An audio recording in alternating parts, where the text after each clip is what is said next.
A tourist threw his drink at the royal guard, thinking he'd look cool online. But one lightning-fast catch turned his prank into the biggest humiliation of his life. Here's what happened. Dawn arrived at Buckingham Palace with a gentle whisper, painting the sky in hues of soft gold and rose. The morning mist clung to the ancient stones, creating an almost mystical atmosphere around the palace grounds. As the sun climbed higher, its rays caught the gleaming gates and polished railings, transforming them into ribbons of light against the historic facade. At his post stood Michael Bennet, a royal guard whose presence commanded attention without seeking it. At 27, he already carried himself with the gravitas of a much older soldier. His service record spoke of dedication, 3 tours of duty, multiple commendations, and now the honor of guarding the palace. The morning light played across his scarlet tunic, making the brass buttons shine like stars against the pristine fabric. Legs. A tour guide's voice rose above the general murmur, explaining the significance of the guards and their centuries-old traditions. "The guards aren't just for show," the guide was saying, her voice carrying clearly across the square. "They're elite soldiers, trained to protect and serve." A few tourists nodded appreciatively, while others continued snapping photos, treating Michael more like a tourist attraction than a serving member of the military. The morning air grew warmer as more visitors filled the square. Some maintained a respectful distance, content to observe and appreciate. Others edged closer to the barriers, seeking the perfect angle for their photographs. Michael remained motionless, his discipline evident in every line of his stance.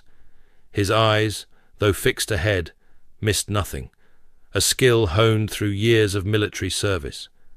Through it all, Michael stood as still as the palace itself, an embodiment of the unwavering dedication that had protected the crown for centuries. His presence spoke of something greater than just a man in uniform. He was a living symbol of tradition, honor, and duty. Little did he know that this ordinary morning was about to test those values in ways he couldn't imagine. Through the sea of tourists, a young man in his mid-20s pushed his way forward. His presence seemed designed to attract attention. Designer sunglasses perched on his styled hair, his other hand adjusting the expensive camera hanging around his neck. Behind him, 3 friends snickered, their own phones already recording. "Bet you can't make him laugh," one of his friends called out, loud enough for the surrounding tourists to hear. £100 says he doesn't even blink."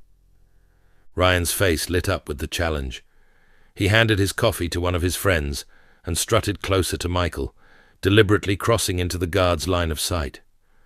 "Hey, my man," he called out, waving his hand dramatically. "Your hat's bigger than my future." A few nervous laughs rippled through the crowd, but most people shifted uncomfortably. Michael remained perfectly still, his eyes fixed ahead, his posture unchanged.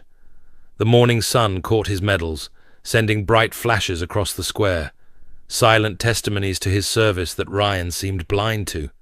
"Oh, come on," Ryan pressed, moving even closer to the barrier. "Don't be such a stick in the mud. We're all here for fun, right?" He turned to his audience, playing to the cameras. "Look at this guy. Probably thinks he's too important to even acknowledge us." His friends laughed louder, encouraged by their leader's boldness.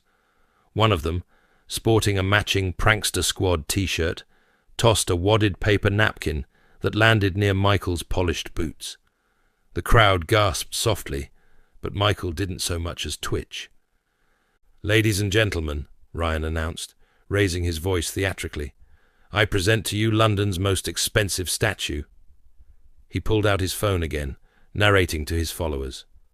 "So we're here at Buckingham Palace, and this guy literally gets paid to ignore people. Best job ever, right?" A mother pulled her young son away, whispering something about respect. An elderly couple shook their heads in disapproval, but Ryan was too engrossed in his performance to notice the shifting mood of the crowd. "Watch this," he said to his phone, then turned back to Michael.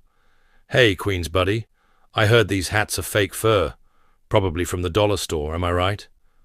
His friends howled with laughter, but their voices seemed to echo alone in the increasingly tense atmosphere.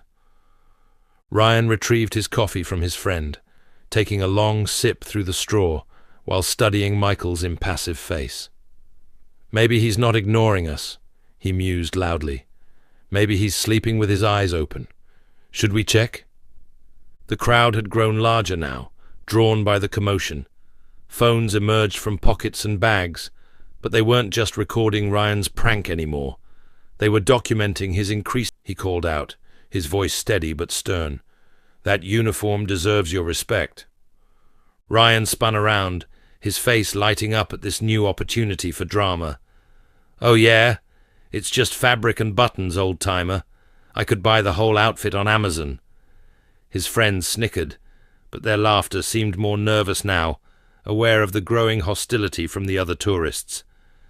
Turning back to Michael, Ryan began a theatrical march, exaggerating every step in a crude imitation of the guards' disciplined movements. "Look at me, I'm so important," he mocked, swinging his arms in ridiculous arcs. "I can't move because tradition." More phones emerged from the crowd, but the expressions behind them were increasingly disapproving. "This is going viral for sure," one of Ryan's friends called out, but his voice wavered slightly as he noticed a palace security officer watching from the distance. The crowd had grown larger now, forming a semicircle around the scene. Parents whispered to their children, trying to explain why the man's behavior was wrong. A group of Japanese tourists lowered their cameras, bowing slightly in apology to the guard before stepping away from the spectacle. "Hey, statue man," Ryan continued, taking another loud sip of his coffee. "I heard you guys trained for months just to stand still. Must have been a real tough course. Did you practice in front of a mirror?" He paused for effect, then added with a sneer, "Or did your mommy teach you how to stand still?" Michael remained motionless, but those closest to him could see a subtle change. Though his eyes stayed fixed ahead, there was a newfound intensity in his gaze, like a gathering storm. His grip on his rifle tightened imperceptibly, the only sign that he was aware of the escalating situation. "Ladies and gentlemen," Ryan announced, spreading his arms wide, "I think we need to help this guy out. He's obviously having a rough day. Maybe he needs a drink to loosen up." He shook his nearly empty coffee cup, the ice rattling ominously. The veteran stepped forward again. "That's enough, son. You've had your fun." "Fun?" Ryan's eyes glinted with malicious amusement. "We haven't even started the fun part yet." He turned to his phone again, speaking directly to his followers. "Okay, guys, watch this. Congratulations, you have it, along with a formal charge of attempted assault on a royal guard. I trust this is the sort of viral content you were hoping to create?" The security officer finally stepped forward, placing a firm hand on Ryan's shoulder. "Sir, you'll need to come with me." Michael's final gesture was a masterpiece of military bearing.